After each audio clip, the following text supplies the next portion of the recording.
Hello, ladies and gentlemen, and welcome to number 17 in the Defiance Central Podcast. As usual, I'm Jenbuu, and with me today is Cal and Matt, as usual. Hello, guys. Hello, everyone. What's up, y'all? Right, so we missed, well, how many weeks have we missed now? Just one. Just Is one. it just one? Just one. So, sorry, guys. The world is not ending. The world is not ending, no. But today we are going to be covering stuff that's happened over the past, say, week and a half in the game, and we're also going to cover the very quickly the week before's episode of Defiance and also this week's episode of Defiance, which I have to say was awesome. I loved it. Best episode ever. Can we skip the game and talk about the series for the next 2 hours? Yes? Yes, maybe? For the next 2 hours. For the next 2 hours, Jesus. I feel like we could easily do that. I think we could just even play it and do, like a director's commentary over it. No, but anyway. So, would that actually be allowed? No, I don't think it would. Yeah, I think sci-fi would be. No, we wouldn't be able to. We wouldn't be able to release the video, but we could upload the tracks separately. How does that never expire? Isn't it any chance that you could do it let's say of last season or no? There's no way. DVD sales. No, never mind. There's no they way. won't let you do that. Yeah. Yeah, there's no way. Never mind. But tempting. Yeah, very good. Right, so over the last few weeks, things have happened with the game, and things recently have happened is E3. E3 was it last weekend? Last week. Last week. Yes. Yeah, Tuesday to Thursday. Which I still say one of my goals in life is to get to E3. Next year. That's what I say every year. From the age of 14, I've been saying that, and I'm 27 now. Pretty sad. Pretty sad. Yeah, there's E3, then there's PAX, and then San Diego Comic-Con as well. The ideal setup is Comic-Con, PAX, and then E3, and then fly back to Europe, and then Gamescom. Yeah, Gamescom, and then Eurogamers. that would be my ideal year. The only problem is I would be doing game conventions for about 3 months. It's not a bad way to make life, but okay. Yeah, then you have to pay for all those plane tickets. Aye, jeez, that would cost a bit. If only we were PR people and got paid to go to those events. True. Try on. Right, so E3's just happened, and there was a fair bit of talk about the DLCs, as that was what it was on show. We had Sledgehammer tweeting pictures of the first look kind of things off his phone while he was out there. And I have to say, from the videos I've seen and from the footage there's been, the cast of things look quite cool. I really do like the models that I've seen in the character selection. It's just a really good race to bring out, right? It's a really cool race, like how it looks, and from the TV series they're pretty badass as well. So I don't know. Yeah. While we were waiting for Matt to come online, me and Carl got us talking, and one of the if you guys look out for the GameSpot second stage with Nathan Richardson, if you've watched that, one of the models on there looks extraordinarily like one of the Castathans that's actually in the latest TV show. And I just laughed myself. I laughed to myself. I really did. And already no, but they showed off the charge blade, which was kind of cool. To me, the first thing I saw of it, there was what was it called? An AOE, like an AOE stomp attack sort of thing, which reminded me of the pulverizer animation. And but I was scared that it was going to be a lot like that, but they've seemed to have made it a little bit more fluent, haven't they? I don't know. It's pretty obvious that the rise mount button will be the charge thing, or the AoE thing. The attacks in the left mouse button seem to be in pretty fast succession, so that's definitely something we haven't really seen yet. before, which looks promising. What I found interesting, though, is that I was under the impression that the melee weapons, and this might have been a misunderstanding on my part, were also charged weapons, meaning that the longer you would hold your mouse button, the more damage you would do. Now, I have not been able to catch that in the E3 footage. So I wonder. But if that is added, like those 3 things would make melee combat interesting enough. Those 2 things would make it also interesting, but would make it kinda similar to the melee weapons that are already in. What I do like, though, is the fact that you're running around with a gun and you can instantly swap to your melee weapon. Now, if this also counts for PvP, that is going to be fun. Yeah, they've said that it's going to take up one of your 2 weapon slots, isn't it? Well, that is fine, right? I mean, yeah, I like that idea, but I think it also would have been cool that if you had a melee weapon slot as well. Yeah, but that is going to spiral out of control. Yeah, for a 3-way tab kind of thing. I mean, yeah. No, the charge. I'm trying to think of the game where it was they had the melee and then they had the charge up. I can't remember Warframe? what it was. Was it Warframe? Yes, Warframe has that. Yeah. Champions Online also had a similar kind of charge up system. Of course, that's a different kind of MMO, but just throwing it out there. Okay. Keep my mouth shut next time. I'm sorry. I don't really play Warframe, so I don't know how to make the comparison. It's we don't really anymore, do we? Well, the moment I found out that they had no ambition to actually go into serious PvP, I was like, yeah, okay, bye guys. The PvP. Yeah, I think they've been having interesting decisions made lately regarding the people that don't pay anything for that game. Yeah. Story of free to play, man. Right. The other thing that came out of V3 was the possible release date. Now, when Nathan Richardson was talking about it, he was hinting to the end of July is what the scheduled plan is. But like all video games and all online development and stuff like that, all software development. Yeah. Trust me. Yeah, also development full stop is that that's what they're aiming for. Now, because of the 3 different platforms, some may get it earlier, i.e. I would assume the PCs. Well, I wouldn't. Have they said that? No, but they said that some may come out sooner than most. But in my I don't think they will. Yeah, I hope they don't. Well, no, I hope they don't either. But if any of the 3 consoles are gonna pay for that, you know what console it's coming out on first. Yeah, my prediction. I don't know, guys. I mean, it's. But I wouldn't expect that. It launched on the same day. The only thing that will, in my opinion, delay it is the internal quality testing of Microsoft and Sony. Yeah.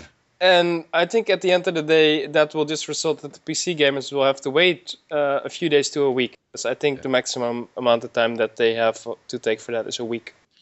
Yeah. Well, that could be incorporated into the schedule already. So, I mean, you have to look at the patches coming after. I know it was just coming out after launch, but the PS3 patches were slow. Yeah, but that was the start of the process, though. That is no longer the case anymore, right? I think so. from patch, what is it, 21? Yeah, we're coming up to 21 now. I think 26. That has been going pretty smooth, so I don't think that should be a real big trouble. At least I hope not, because it would mean that they have their stuff sorted and that the entire cross-platform thing is rolling as it should. Aye. Right, moving on from E3. No, not yet. No? We saw new Arkfalls. We saw some sieges, which looked awesome. The new Arkfalls are dark matter, which I mean, they officially never announced that the DLC would have new Arkfalls. Now, we've kinda all been voicing our concerns that with only 3 Arkfalls and us doing this for a couple of more months will be extremely boring. Now, seeing some new Arkfalls gets me extremely excited, because especially dark matter ones, who are already a pain in the ass to fight in general, it will be fun to see. Also, I spotted some new scopes, some actually good-looking scopes, some useful scopes with like proper lines going like vertically and horizontally. So you actually have a proper cross to aim. Is amazing. And okay, that now we can move on from E3. That's something that you've been waiting for, is a scope that you actually really like, isn't it? Well, that and being able to aim for further away than like 300 meters. Aye. You know, something that surprised me, I know we want to move on from E3, but Grant Bowler was giving a lot of interviews about the game at E3. He's just a huge gamer, though, isn't he? No, but it was still surprising to me. Like at the Twitch booth, they said, "Oh, we're interviewing someone from Defiance," and I was like, "Okay, I was expecting one of the devs to show up." No, they cut on, and there's Grant Bowler sitting there. It's good. I think it's really helping the entire Transmedia thing that you actually have an actor that fits in a little bit in the culture. I mean, yeah, no, it's great. It's one thing to have an actor there. It's another thing to actually have an actor there that is a gamer. Well, yes, that understands what is going on. If you would have like, let's name a good example. Yeah, choose your next word. Yes. Okay. I let's. think you might Okay. If you, for example, would place Tony Curran there, then he would still be able to achieve the same thing, but he would not be able to connect with gamers and with like the industry as easily as someone who has played EVE and played Defiance and stuff like that. Oh, I just go back to what was it, the San Diego Comic Con before launch, where the dude was the dude in the audience was going into Grant Bowler and his gaming history, and Grant Bowler just ripped him to shreds, saying, "Were you there when ACN invaded?" and all that stuff. I have to say one thing though. The game that we were expecting out of Defiance back then, is so much different from the game we actually got, and that has nothing to do with try on delivering. That has nothing to do with the game itself. That has everything to do with what type of game we as gamers are personally after. Yeah. It's thinking back of that, those were different times. Those were times of very high anticipation. It was almost a year ago, guys. Yes. It's a long time ago. Aye. Well, I think that happens with all. That happens with like every game in the last 3 years or so. So that's to be expected. I am expecting it to be the same with EQ Next as well. Aye. Which is the proper title. Okay, I mentioned it. Yay! Different podcast, different time. Oh God, no, we can't. We don't have the time to do another podcast. I just need to name drop Archers now, and I'm settled. Right, going back onto topic. Another thing that's happened recently, which should I say has reoccurred recently, because it was out and then it got taken down and now it's back again, is the Recruit a Friend. Oh. They've actually put the Recruit a Friend now back onto the website, and it has a lot of stuff like the Arc Hunter codes in it. It's like a reward system now for people who buy into the game, who recruit a friend and stuff like that. You get stuff like the exclusive Nomad, some inventory slots, and stuff like that. So that looks kind of cool. It would be nice to see how many people have recruited friends. Hint, hint, guys, I put mine on my Twitter. You should go click the link. Tweet and invite. You should totally click mine and not his. I don't think that this thing will work for me. You probably get more people. Yeah, you have a stream channel. I have a stream. Well, I have a YouTube. Jeez. It's a competition now. It's me versus Cal. Let's go. What? Versus Jenbuu. Right. Other than that, it looks kind of cool. Although, like, the last reward is one think's a recurring reward, which is a tier 3 lockbox, not a tier 4, a tier 3. Yeah, each Wait, time you're an additional curing? invited friend logs in the game. As in what? Every month? No. Like every time. Every time Okay. a new friend logs into the game. For a moment, I almost got motivated to I don't know. I find it entertaining. Like the little counter under it says "friends purchased" makes me feel like I'm buying friends. I have to buy 6 friends to get this reward. Oh man, but no. Well, it'll be nice to see how many jump on the bandwagon. I was hoping that it would include a trial, but by the looks of it, it doesn't. I do wish though that this was possible at launch, because then I would have actually seen how many people would have bought the game during streaming, because that was like an insane amount of people. Yeah, you did have a couple. How many were you peak? I can't remember. Peak was about 900, and about every 30 minutes there was someone, thank you for showing the game, I'm buying. So I mean, it seemed, yeah, I'd be interested to see that. I could put a link on my hour end video. Damn it, Tryon. Why'd you have to wait? Oh dear Lord! Just going on about the TV show. I've just been scrolling through Twitter, and somebody's linked an image called the Game of Defiance, where they've linked the characters with the characters from the 2 different shows, like Noel and Jon Snow. Oh my God! I keep seeing this with the Game of Thrones. It's a good show, but you don't have to make every other show and every other thing into life. Oh, Game of Thrones. never mind. I thought you were about to say something about that people. Okay, never mind. And just because I laughed, it's got a retweet from Defiance Central and myself. So if you want to know what we're on about, go have a look at it. And if you want to get retweeted, just make Jenbuu laugh. It's not that bad. Ah, boy. Right. The new weekly content is out. Although it's another recorder hunt. Recorders are awesome. Yes, if you listen to them. People just go, oh, it's another recorder. Listen to the damn things. If you get a lot of backstory. Okay. I'm okay. It's time to piss off some people. All right, here we go. Right. Are you ready for this? Fellas, go.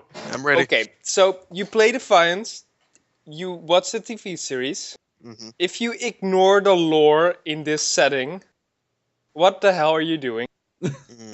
Seriously, there's never been a bigger motivation to get into the lore of an online game. Okay, the end. It wasn't that bad, I guess. No, that was actually quite tame. I was expecting much worse, but it's fine. No, we still have another hour to piss people off. Okay. It's plenty of time. Right, no, but seriously, listen to them. I'm yet to actually listen to these ones yet. I need to go in and finish finding them, but it's quite interesting. The new weekly content's called Manhunt, and basically, Nolan's been a bad boy by the sounds of it. Oh my God! Now, this is the things they're saying it's Echelon. Echelon's come to get in it to get him. Now, isn't Echelon the guys from the war? Yeah, I want to say yes. I believe so. That's who they were fighting for, isn't it? Because in going a bit further ahead to this week's, they were talking about the different echelon, how somebody served, and he was in the 101st, the rear echelon or something like that, which was the intel gatherers. Yeah. So Cowards. True. Cowards. No, but I want to know if it could be Varys getting somebody to go find him, or and does this mean that Nolan isn't going to be in the show, or what, or it's just somebody on a bounty hunt? I wonder if we're ever going to see Ferris in game, and how the hell they would do that in the TV series. In the show, yeah. They would have to hire some gnome or something. Look, I think Peter Dinklage should be in more shows than Game of Thrones. Oh wow! It's either that or what's his name, Warren. Actually, Oh, I I've forgotten. Varys would be a pretty good role for him, though. Yeah, it would. Sci-fi, get on that. No, I gotta. This- Oh, I can't think of his name. No. I'm on something. I'm on it. Keep talking. Are we headed to IMDb? All right, but no, Peter Dinklage would be awesome as Varys. I think. Yeah.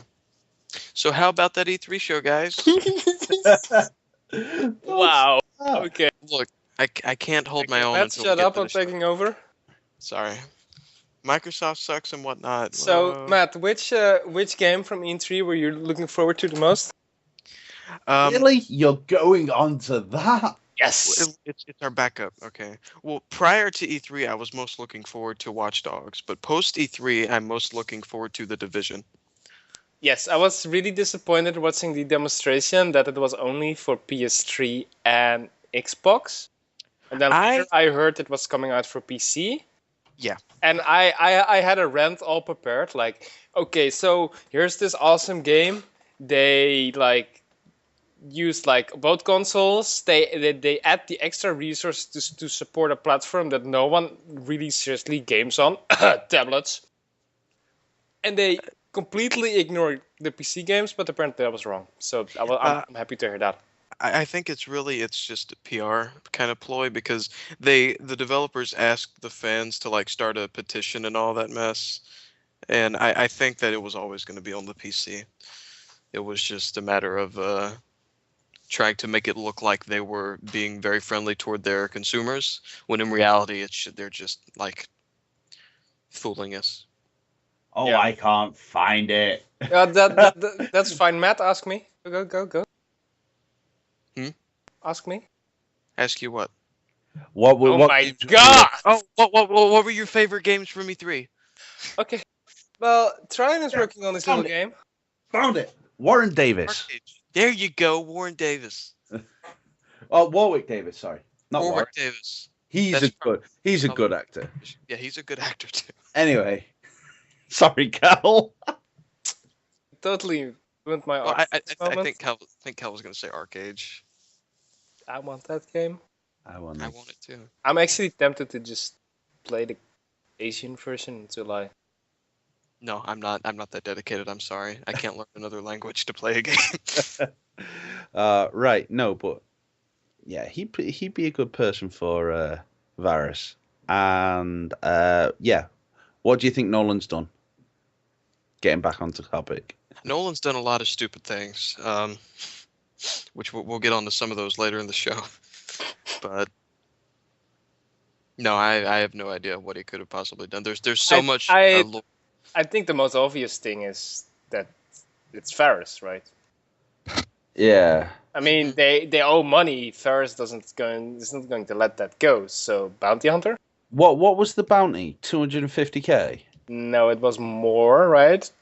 I can't remember. I think it was Didn't 250 they or took like 300. 3 million script or something like that? Yeah, it was something really high. It was the gem, wasn't it? Yeah, which was worth 3 million script. Yeah, something like that. Yeah. So, Right. well, okay, yeah, bounty of 250 makes about sense then, too. Yeah.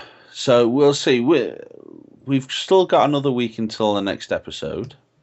So we'll probably see something come out for episode missions as well.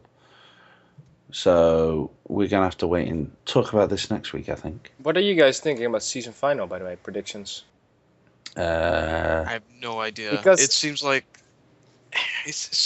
most of the episodes that we've seen so far have been like their standalone story. It doesn't seem like they're hinting toward anything big happening. Now, we know something big's going to happen because we saw that little preview. But aside from that, I don't know. I mean, especially after the way this week's episode ended. I've always said that it's going to end with a plague and then that the game then takes over. But that has already happened. Yeah, that's already done. Yeah. So whatever is going to be the end has to be bigger and better. Because otherwise, this would have been a season final. True. Well, I think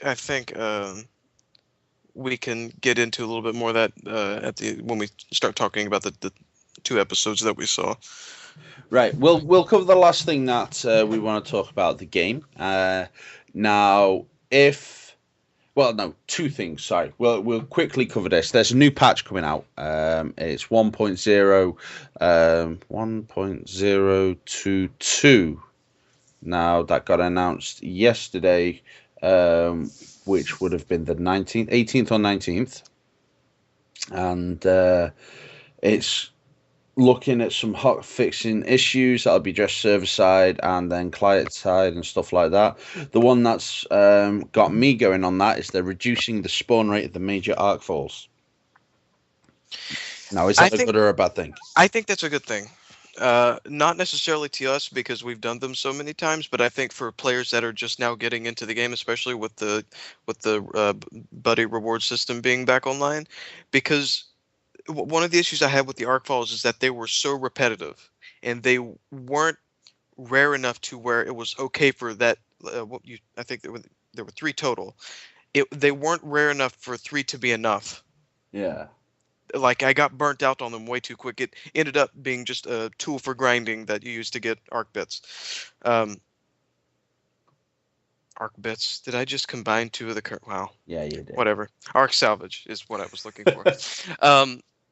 But I think that now that they're a little bit more rare, that the newer people won't get burnt out on them so quick. And then, of course, we have the DLC coming supposedly at the end of next month, which is going to make it even more difficult for someone to easily get burnt out on the arcfall. Yeah. So I think it's a good thing. I would agree if there would be like 8 or 9 arcfalls by now. Well, Yeah. look, let's assume they add 1 new arcfall per DLC. Yeah, but I don't know. Reducing content is never really a popular decision in my book. But they have just added the sieges in as well. Yes. That is definitely true, and I love the sieges. By the way, I enjoy them much more than the arcfall surprisingly. Although much of that probably has to do with the fact that I've pretty much done so many arcfalls already.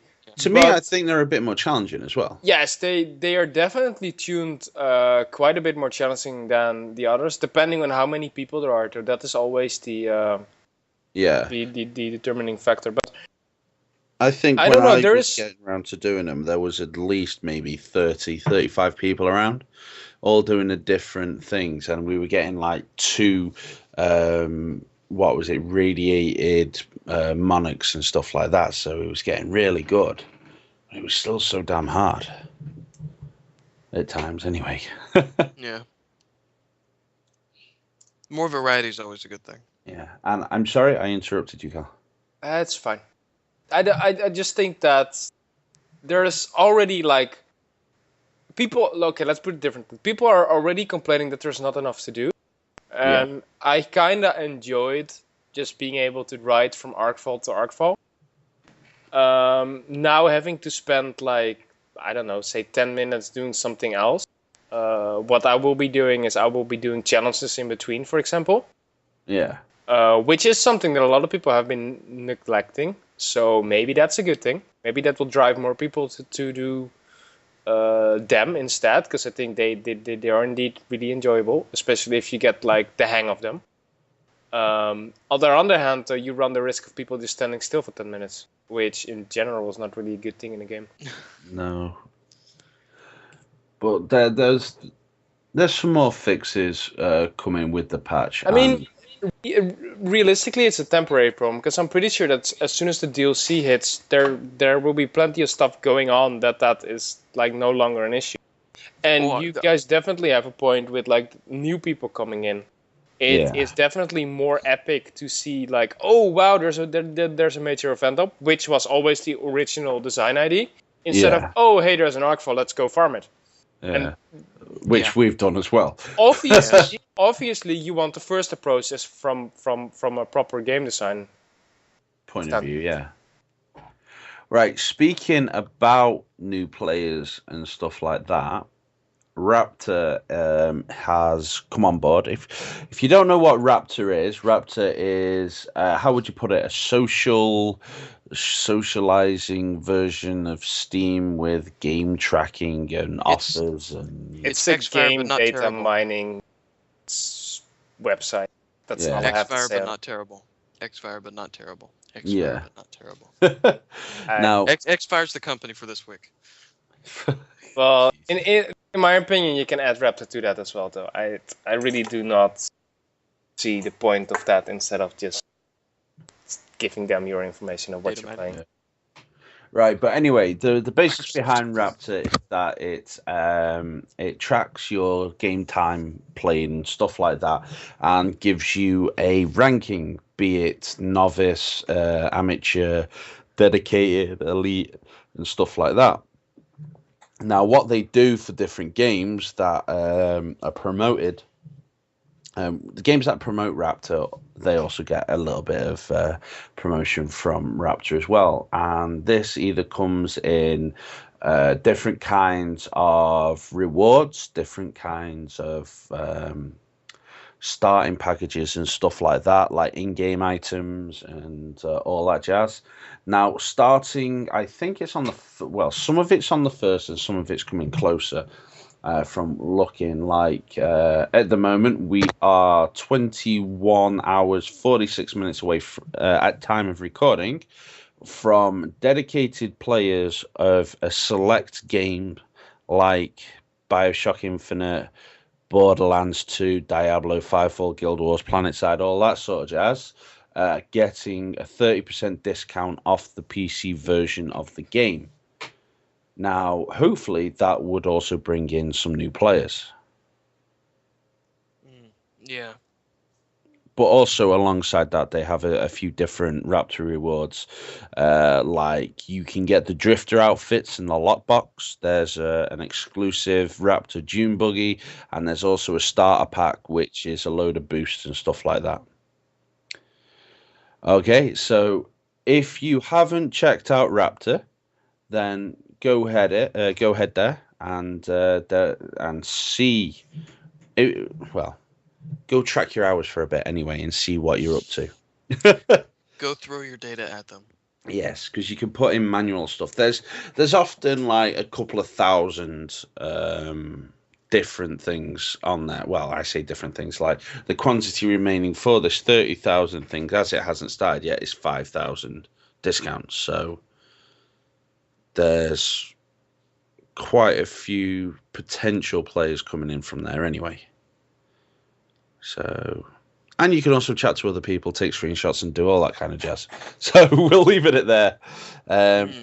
Now, I know this is a bit that Carl and Matt have been waiting for.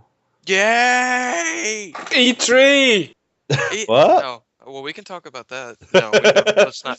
That could take up an hour in itself. No. The show. Now. Oh, yeah, that's much more exciting.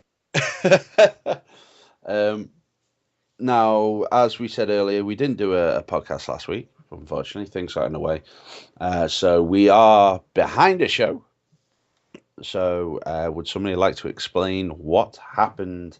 Are we going to make it interesting and talk about both episodes at the same time, swap back and forth, and have people mix both episodes? We're going to do it a little bit more structured. No, we'll do it a bit more structured. Yeah, because I feel like we wouldn't be able to pull off the other one very well. So what happened in last week's episode? I'm trying to remember. Oh, Guys, last episode was awesome. I know the last episode was Brian awesome. J. Smith, yay! Oh, the other last episode is like so up in my face I can't even. My favorite two series combined and got a baby, and an astronaut came out. That's pretty much what happened. Oh, there we go. Yeah, the astronaut. Okay, I remember the other episode now. Jesus, cryptic or what for you, Matt? Well, normally I wait until the day we record the podcast to watch the episode. That way I don't forget anything. Well, that didn't really happen last week, did it? You could have watched both today, though. Oh, look, there's the bathing scene. Bathing scene? No, there wasn't a bathing scene. Yes, wait, was there a bathing scene? There was a bathing scene. There was a bathing scene. The hell? Right. When Daytech finds out that she went to what's her name? No, he didn't find out when Daytech. Oh, that bathing scene! I thought the wedding ceremony thing. I was like, wait, what? She's naked? Pretty much. Well, apparently they don't bathe naked because. Yeah. Yeah. Right. Anyway, the synopsis basically for for last week's show is really confusing because it was 2 days after the episode before, and Tommy's walking around properly. What's the deal? Oh, that's a good point. Well, Man, I don't know. you know what was also interesting about that part is that Oh yeah, they just skipped over that, didn't they? no, but they're also talking to each other as if he's like actively still sleeping with Arissa, but we never really saw anything of that, and the last thing we heard on that front was like she was kind of shutting him down. Aye. So I was under the impression, well, that like That burnt storyline just and kind of ended, didn't it? died. Like both of those Yeah. storylines just kind of died. Like, Well, well, yes I guess and no, Tommy being... because Nolan is referencing to them, and he's reading Dickens, which was given by him to Irissa, and why Irissa is reading Dickens, I don't know, but okay. Okay, right. The show pretty much starts with Tommy and Nolan going to the Arc Fall that was deflected the episode before Sukar. by Sukar, and them and Nolan having a nice little chat with him, saying that if you ever hurt my daughter, you'll be asking God all these questions you've been asking me. Yep. So I kind of like that. It reinforces that he's her father, even though he's not her father. Yeah. No, but this bit did get me. It was referenced later on, and we'll carry on with this in a minute. But they find the Arc Fall. They go have a look around it. They find some human remains in hypersleep chambers. Yep. Which had broken, and then they find all this human gear. Basically, like it looked like a space shuttle. There was some astronaut uniforms, some space helmets, and all that jazz. And then they find Brian J. Smith, who, if you don't know who Brian J. Smith is, You need to reevaluate what you're doing with your life. he played Matthew Scott, Lieutenant Matthew Scott, in Stargate Universe, which got cut so short, in my opinion. Who was he in Stargate Universe? Oh my God, Matt! Look, I'll be honest with you. That was the cool guy with the short hair who was like sleeping with the senator's daughter? The end. Oh, that guy. Okay, yeah, I remember him. Not in a really good show, just sleeping with some chick. Oh. Well, I know how Matt's minds work. He's full of hormones, so I can connect with him. No, but I remember like the conflict, the storyline, like that particular storyline, because I really don't remember anything other than that show. Aside from the Scottish guy was awesome. Okay, that's all I remember from that show. He was a douche, but he was awesome. He's a good character in Once Upon a Time. Yeah.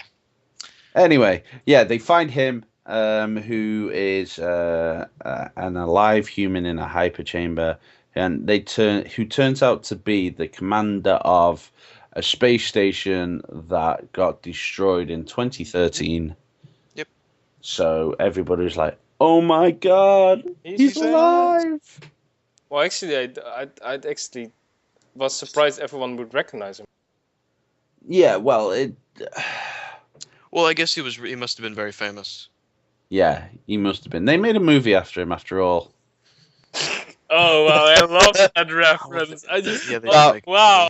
There was a reference about it, and they were there was a film made called The Bravery 9.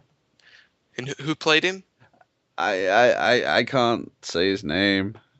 No, say his name, because I don't remember who played him. Yes, you do. Yes, you do.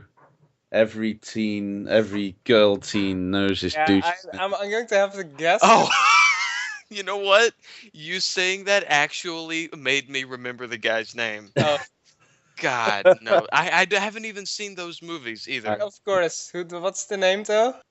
Robert. Oh God, I don't remember his name. The vampire dude from Twilight. That's all I remember. I don't remember his name. Patterson, Robert. Yeah, Robert Patterson. There you go. Those movies are terrible. He's a good actor, but those movies are terrible. Well, I'm a good actor. I really don't like him. He's a good actor. Anyway, it just made a laugh because there was a whole reference about pop culture on it and how Amanda had how Wraith and Nolan didn't know because they were blokes, but because she was female and she knew the name. Yep. Yeah, that was pretty fun. That was a pretty funny scene. But anyway, they take him back to Defiance and they put him down in front of Doc Yule for a checkup and everything seems fine. And then he goes to Rafe's house and they have a night in. And then this is where things go to shit a little bit, isn't it? Yeah, he tries to strangle Amanda. Yeah. Well, he wakes up in the middle of the night and tries to strangle Amanda, but he's stopped by... Who does Nolan show up first, or does Wraith show? Yeah, Nolan shows up first, and then Wraith shows up, and Wraith tries to defend him, very briefly, but he gets taken away anyway, And thrown in jail. and then thrown in prison. Yeah. Now, there's still that whole conflict going on between Nolan and Arissa after the SoCal thing, isn't there? She's utterly blaming him for killing him. And stuff like that, which we need to talk about later on for this new episode. But forgot his name. What's his name? Brian Smith. Is it Brian Smith? Brian Smith. I've already said it like 3 times this episode. Robert Pattinson. No, not him. Warwick Davis. He goes a little bit skits and starts running into walls. Oh yeah, he like bashes his head up against the wall. Yeah, he goes crazy. Yeah, and instead of bleeding blood, he bleeds silver. Silver. I'm rich. Which That's what I was thinking. Which we all know there's only one race that bleeds silver. Well, there might be more than one, but there's only one we know of that bleeds silver. And that is the... Shit. Indogenes, there we go. Yeah. They bleed silver from their implants, don't they? Because of their implants. Yeah. Yeah, I believe so. And no, but so basically, Nolan goes, what? And then goes back to the doctor's office and abruptly, abruptly starts threatening Doc Yule. And we all knew something like this was going to happen, didn't we? I think it's going to happen a few more times because she just has way too much in her past to just be a normal doctor in a normal town. Yeah. Mm-hmm. To be honest, I think the only reason she's still alive is because what she did in the first pilot. I think otherwise Nolan would have probably ripped her a new one. Yeah. Basically, it turns out that the Indogenes, there was a rogue program in the Indogenes. What do you want to call it? The Armada, who scouted out Earth and captured high-value targets. Would you put it as? Yeah, they were obviously not following the directive. No. So basically, they said that. I was going to say Robert Pattinson's character. Oh my god. Brian Smith's character was a vetted astronaut. He would have access to the president, the prime minister, anything like that, and if necessary, could kill them. So that was the goal. That was the goal. They basically made sleeper agents. Yeah, sleeper cells. And that basically made the whole thing, didn't it? Yeah, it was an interesting story plot, but that was pretty much... I was a little surprised how abruptly that ended, though, because, I mean, at one side, you instantly grasp that is, like, a lot of value if you can, like, use that information as propaganda. Yeah. At the other hand, though, I mean, it's been, like, quite a few years, and it was at the start where, like, they didn't know if we were friendly, we didn't know if they were friendly, so it kind of seemed logical to me. I mean, Yeah, but it would then mean that they're coming as a hostile force. Well, not necessarily. Really? You kidnap people, They make make a sleeper sleepers, agent to try to let's- kill the president. kill Yeah, the that's other That's people. a hostile force That could there. potentially kill the president. What? What else is he gonna do? Well, what do certain countries do to other countries overseas that might be a potential threat? They Fuck them send over in 10 spies years? in. Yeah, they Which send is spies basically in. what they're doing. If you don't have the technology to make sleeper agents, yes, of course you're going to make sleeper agents because they're the perfect spies. You know what? No, there's an interesting point to be made here because I don't think they were originally designed to just kill the president. But remember, they said that there was a lot of bugs. Yeah, they could And never get the damn things to work right. Yeah, and they couldn't control them. So I could see them being used as spies. And if they discovered that the U.S. or whatever were hostile people, which we're a bunch of dickheads, then they could turn them on, and then they would kill everyone, or they would kill the president and whatnot, and kind of just distract us enough to where we wouldn't be able to defend ourselves if we were under attack.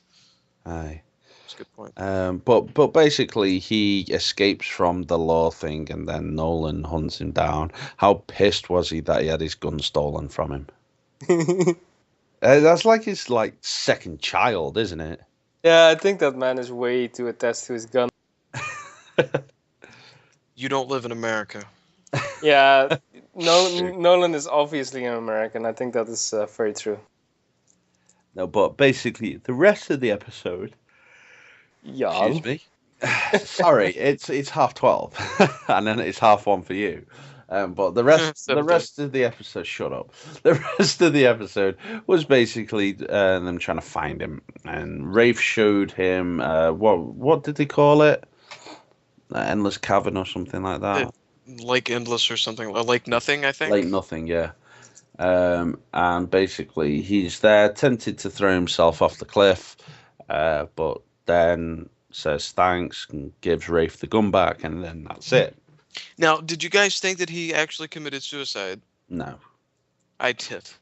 Really? Apparently, I'm really stupid. You're so naive. Even because Rafe makes off and tells everyone that he jumped off into the lake. And believe but he didn't. That Rafe says. No, I don't believe. Look, that man's amazing. The actor is.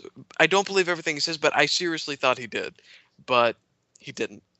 He goes and visits his former wife, which, by the way, still wears the wedding ring. Yes. God, he's got some serious attachment. Anyway, he just got back, right? Yeah, but she didn't know that, did she? Yeah, she's been there for like 60 years now. It's 30 years, isn't it? Yeah, okay, I guess that's true. Maybe she outlived all her husbands. Well, she's what? She said that she was, 25, 28 when she got there, so that would make her 68 or something like that. So, no. I think it was sweet. I think it was sweet. It was nice. It was that whole walking through the long grass. The thing I wondered is that potential to see him again, or is that just the end? I think they could bring him back for like a season finale or something. Like where they just bring in all sorts of random past characters. Look, it happens in other shows when people get lazy. I mean... Oh. Now, basically, that was the end of that episode. It ended with where the game was last week. Yes, they mentioned the plague at the very end. Yeah, that really annoying woman. Well, would you call her annoying, or would you just call her geeky? She reminded me of... right, this is me. I'm only saying this because I have children. Right? She reminds me of one of the people that played Velma in the live-action Scooby-Doo films. The teenage ones. And she basically played a reporter in Defiance, and she tried getting interviews and stuff like that, or tried speaking to him and got pushed away. And then she comes in at the end, and Nolan's like, go away, there's no exclusive or anything here, and basically she just collapses on the floor. And Really? She's a reporter? Did I miss that storyline? well, it wasn't a big storyline. Basically, when the Swiss character came out of the docks at the very beginning, and the whole crowd was around her. She was there with a tape recorder saying that she recorded for such and such a thing and wanted to hear his experiences and stuff like that.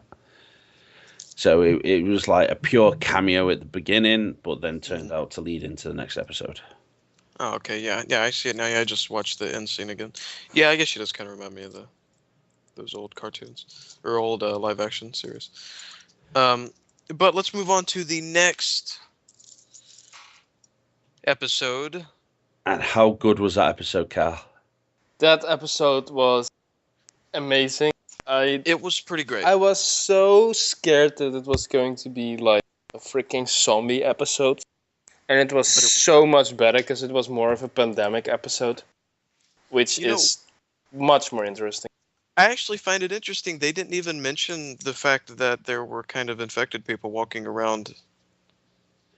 They mentioned that an outbreak had happened in San Francisco, though, didn't they? Yeah, they did mention that very briefly, or well, at first very briefly. She mentions that there was a breakout in the Bay Area, wasn't there? She mentions that Aaron was a former colleague and that had been working on a cure for a couple months. Well, yeah, So how much of a bad person would have Aaron been, do you think? I don't think necessarily a bad person. I think all the Indigene were pretty much in the same boat. Yeah. So they were probably all working on the same research projects and stuff like that. So I think they're all equally bad or worse. And I actually don't. I think that both of them aren't bad because, well, we will get to that scene, I guess. Okay. Yeah, I was thinking about the same scene. There's a kind of a scene later. But essentially, this episode revolves around the fact that the plague itself is a Erathiant. It's carried by Erathians. It got mentioned in the pilot about the Erathian plague. Yeah. Because of basically when the Erathians came, this what they call it, oh crap, hemorrhaging? What do you? No, it's just like a hemorrhaging fever or something like that. I can never remember what it's called. Oh, it was just we'll just call it a sickness. Yeah, basically they get like the flu symptoms and stuff like that, and then they start bleeding from everywhere. Pretty much, yeah. Very disturbing scenes in that episode involving the girl. Oh yeah, Chris got it. She does not look good at all. She actually looks like she's dying. I thought that was actually really nicely done. Oh yeah, with Alec and Rafe. Yeah. Yeah. That close up on her face, like with the lip all dried out and stuff. She actually looks like she's dying. I was really impressed with that. The makeup on it was really good. Mm-hmm. So props to you, makeup guys. Yay, makeup guys! You need to go talk to the CGI guys from the first episode. Wow, you will just not let that go. Dude, no, I'm not letting it go. It's like flogging a dead horse, mate. Just drop it. They haven't buried the dead horse yet, so I can't just deal with it. All the car sequences from that point on were good. I don't understand. Why? The pilot episode. That's why. It's the pilot. Yeah, which has to be shipped, made ready like months before.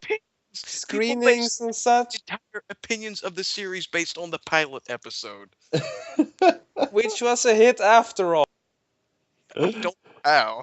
Oh, Jesus Christ. I just don't understand, but whatever.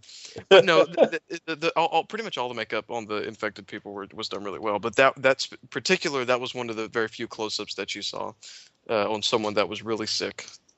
So that looked really well. But basically, the Erathians apparently, according to Daytak and his little kiss-ass buddy that was at the council, the Erathians carry a lot of different viruses, but they're not really affected by them. They're carriers, not what are they called, incubators or something like that, aren't they, in CDC terms?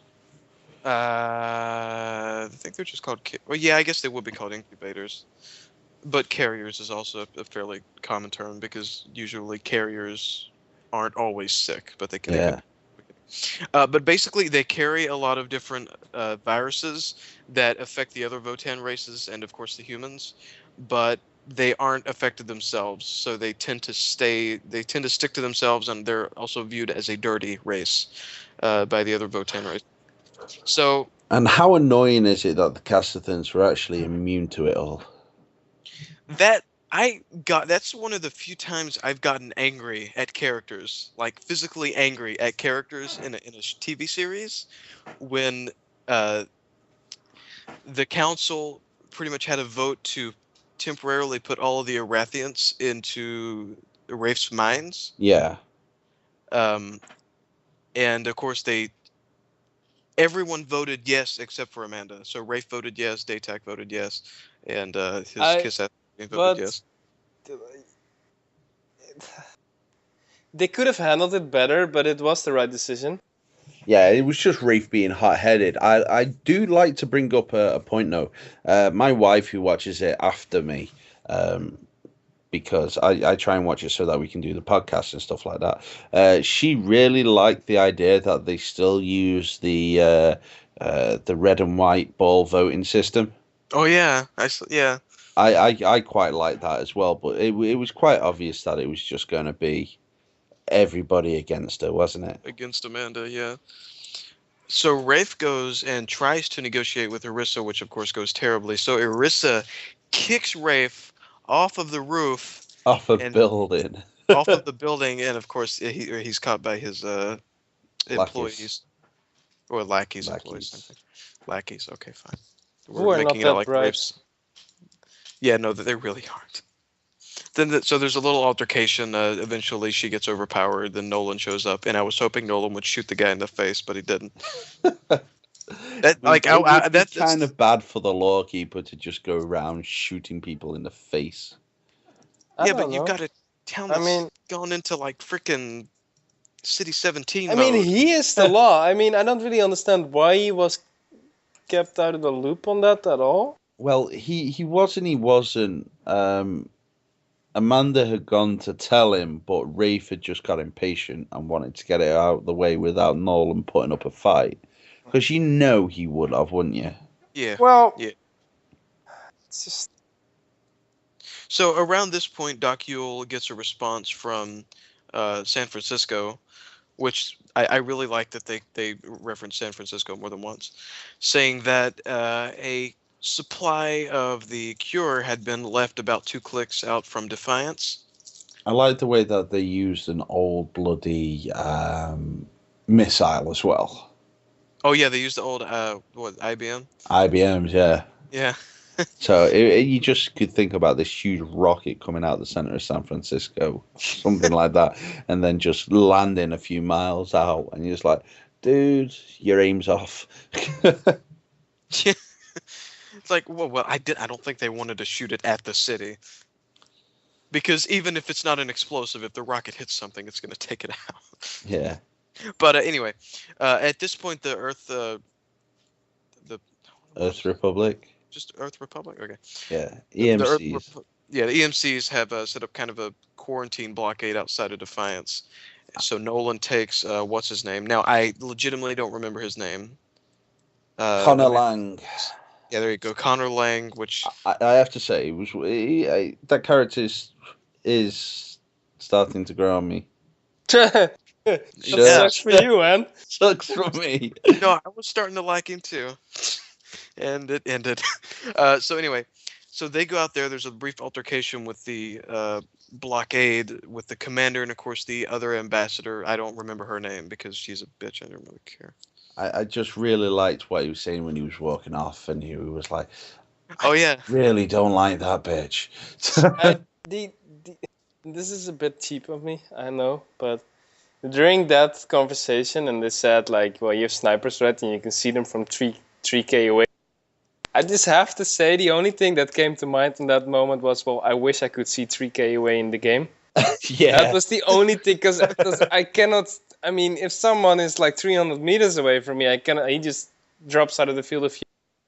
Yeah, the draw distance It's still just, needs to be. Oh, please put it a little bit higher.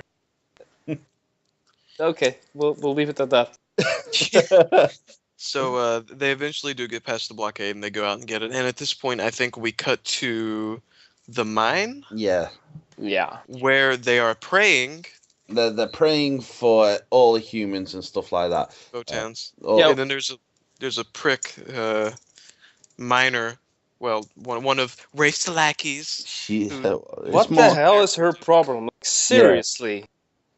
I don't think she'll do anything like that again. No, because that is just like a dumb shit moment. Yeah.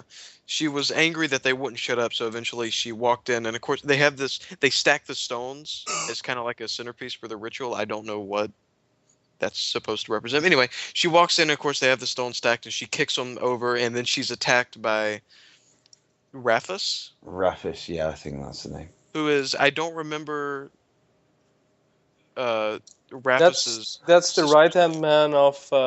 no, that's the brother of the right-hand man of Sukar. Sukar, yeah.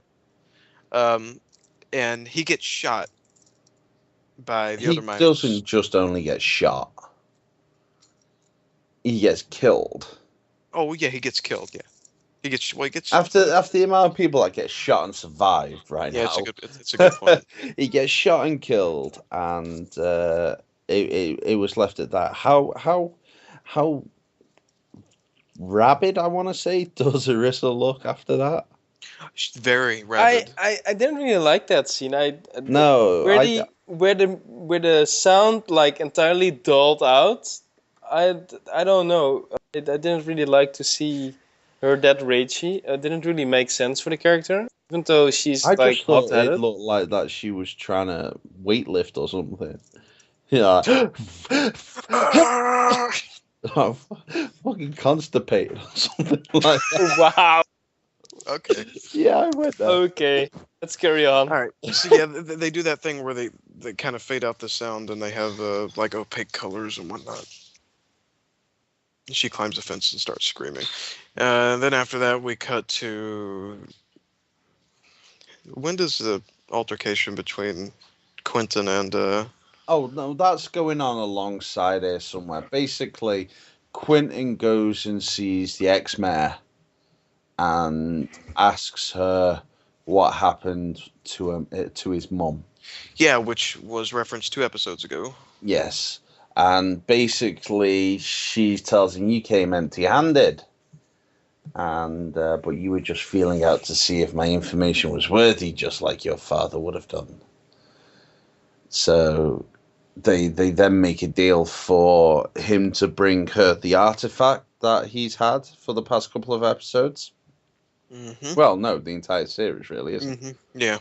And give it to her, and she'll tell him what happened to the mother. Yeah, because at this point he doesn't know that the mother's still alive. So after that, we cut to Nolan and Connor? Is it Connor Lang? Yes. Okay, I remember the last name. I don't remember the first name. So we cut to Colin.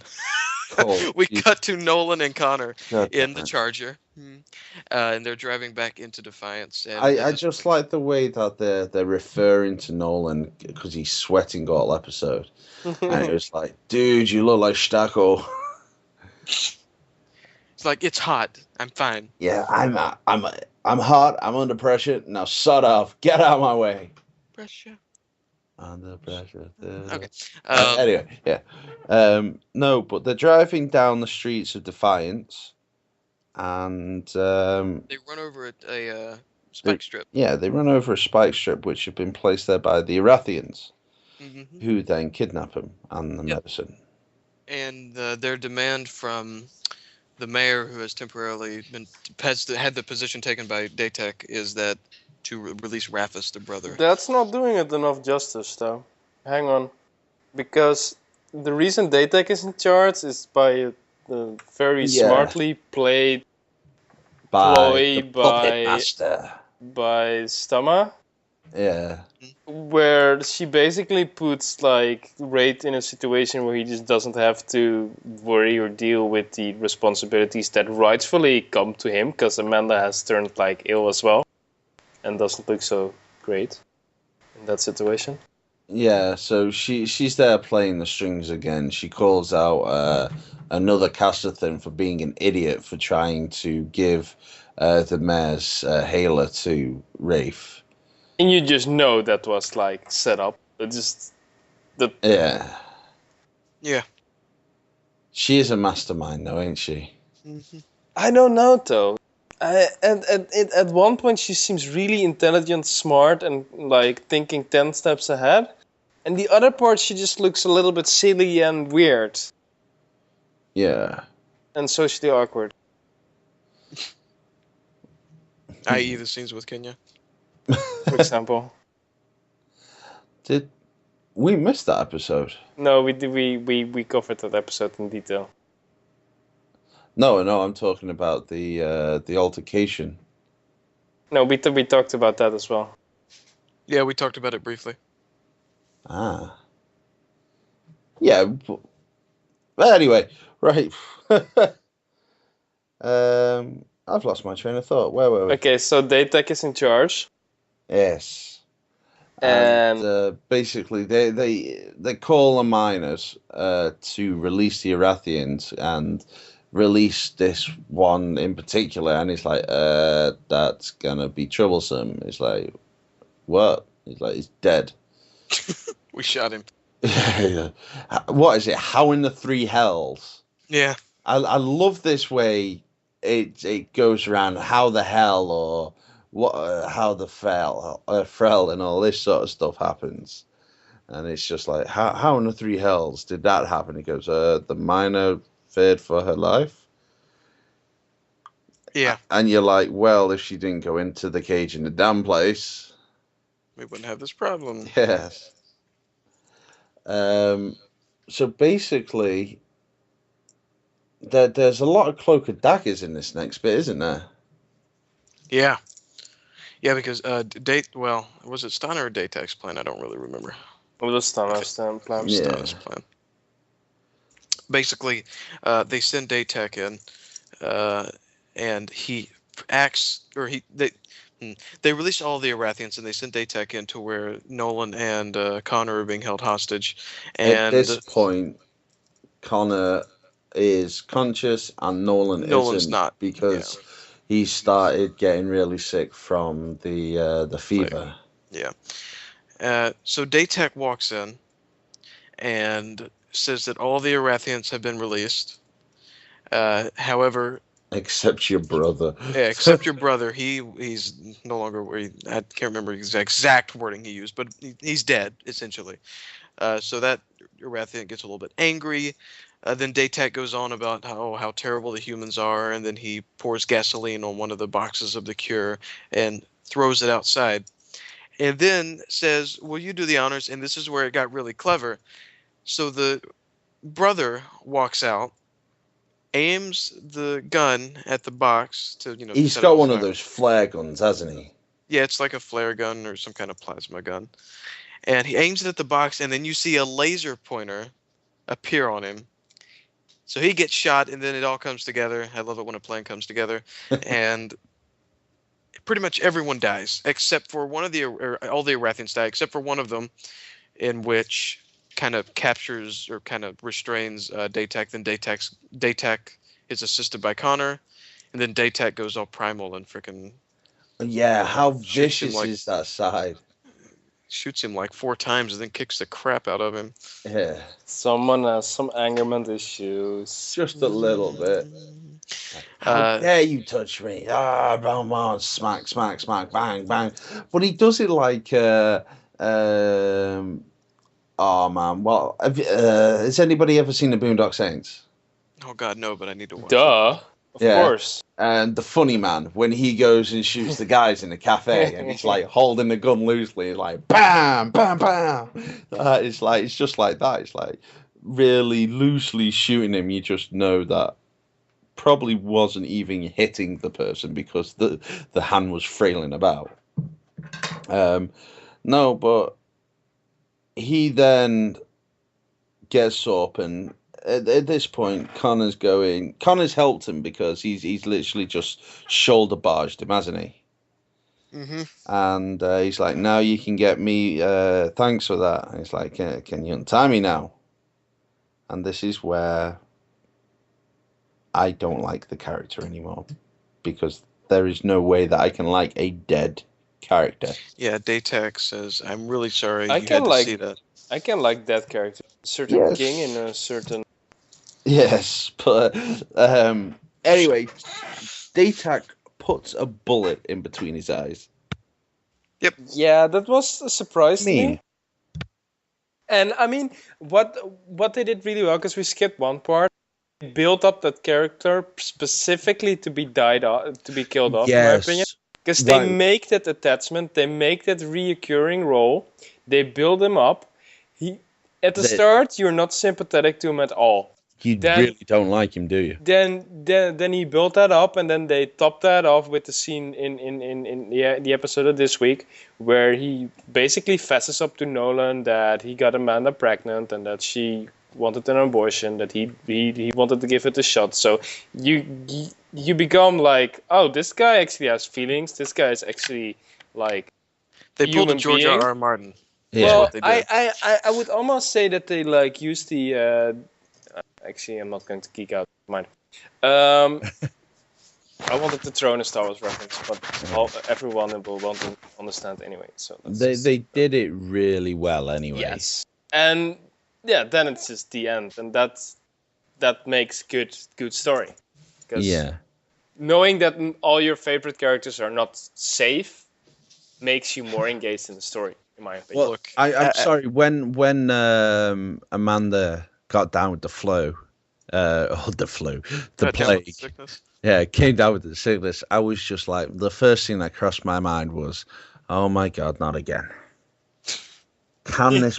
Can Drew Spence not get a break? There was no hell that would have happened. I know. I knew that didn't happen. Yeah, I know. This there's isn't no way HBO. We can't just kill off main characters. Well, you say that, but it was written in the book years before the TV show. Anyway, yeah, but the one thing I did like was how Daytac was like to Nolan, who's like completely passed out at this point, going, "Come on, Nolan, wake up, Quit faking. quit faking." And it's like, good. He's like that. Then, but he's like ringing people and stuff like that while giving him the antidote, which is really weird. I think in a different life, Nolan and Data could actually have been friends. Yeah. I do like that idea. Speaking of friends, sorry, we missed something out of last week's episode. Right. The episode before, when Eddie went in the truck, yeah, and we were thinking, is he just going to blow himself up? He didn't. He escaped. Recurring character alert. Of course he escaped. Well, we knew he didn't blow himself up. Yes, we knew that, but He's not an idiot. he isn't. But still, we didn't. Wait, what? We know he didn't blow himself up? Well, Matt likes to think that. We know he was playing around with that explosive powder, Yeah. which could have Well, meant that it he would either be- escaped. Well, you saw how much of a boom it made to the bloody cell. Wait, why but it could are depend we on the talking mixture. about this again? Because I thought we concluded there was no way of knowing if he was alive or not. That's because when Connor Lang came in last week's episode, he said That he escaped. that he escaped. He blew a hole inside the convoy and escaped. Oh, fuck, I totally missed that. Yeah. I need to pay more That's the attention to these things. Right, Yeah.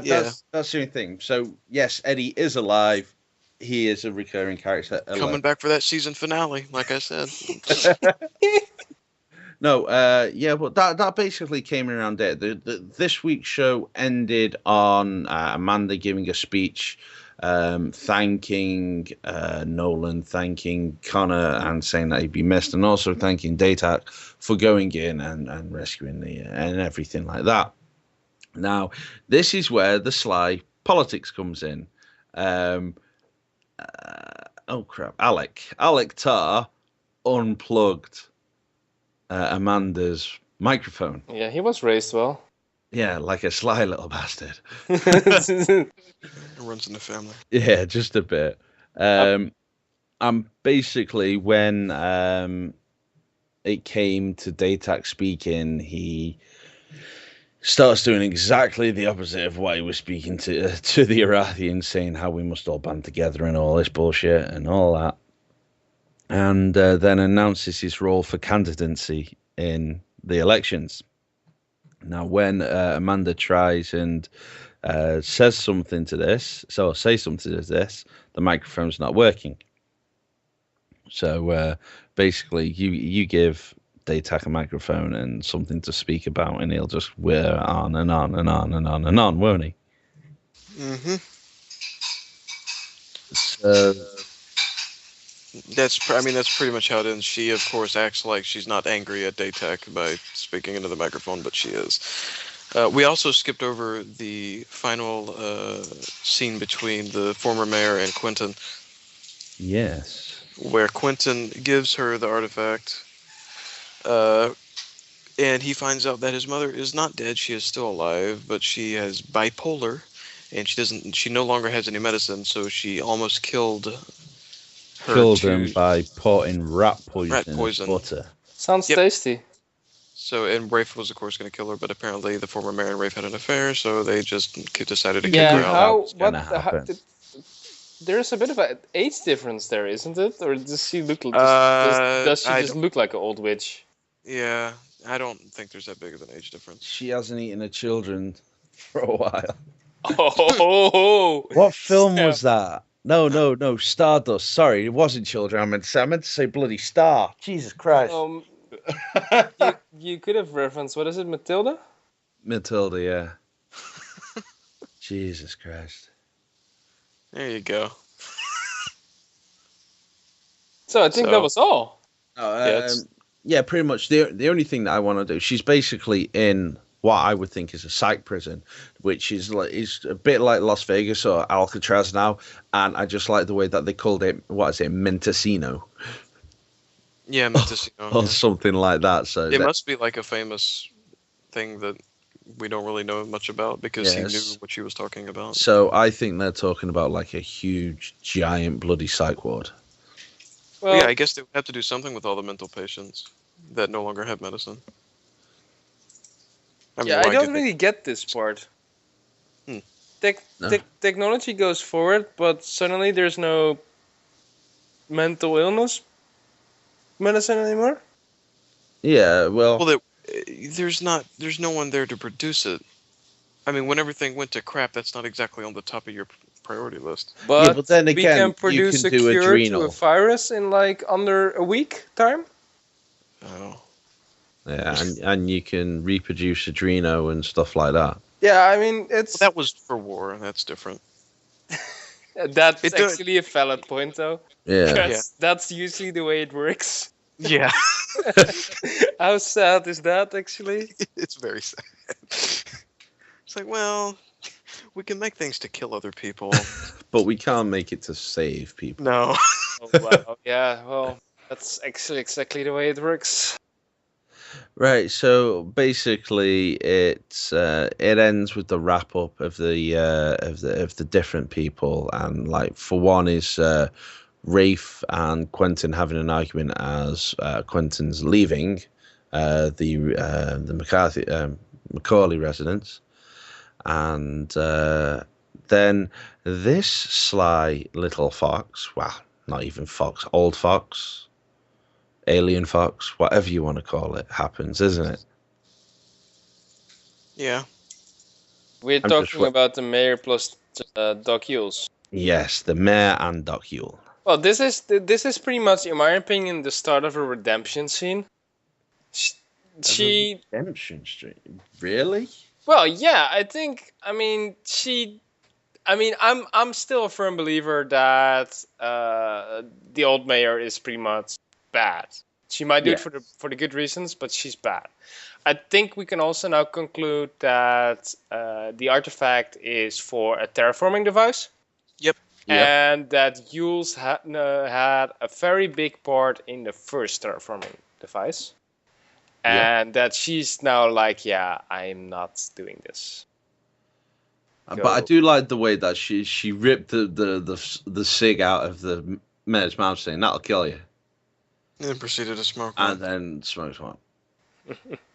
But it was like, how much shit was that doc in? Oh, everything. She must have done some really bad shit. But no, she advises her to destroy it, but you know she's not going to destroy it, don't you?